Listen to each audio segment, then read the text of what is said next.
What's the difference between a disc herniation, a slip disc, disc protrusion, a disc extrusion, disc sequestration, so many different things. Degenerative disc disease, slip disc.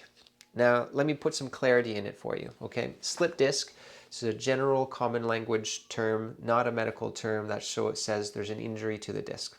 A disc technically doesn't slip.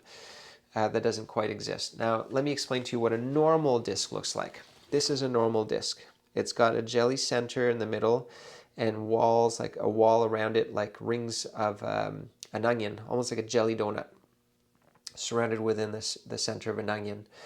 Now, what can happen is you can get a disc bulge, where some of the rings of the onion start to have a crack in the wall, and the jelly center starts to push out, and it creates a little bit of a bulge. That side starts to bulge out into the space where the nerves come out of.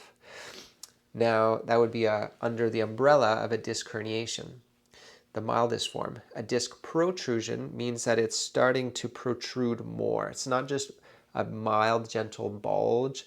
It's pointing out more pronounced.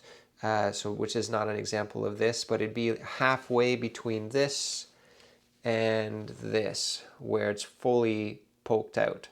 So not halfway in between these two would be a disc protrusion. This is what we call a disc extrusion, because the disc material has actually completely extruded or escaped out of the wall of that of the disc.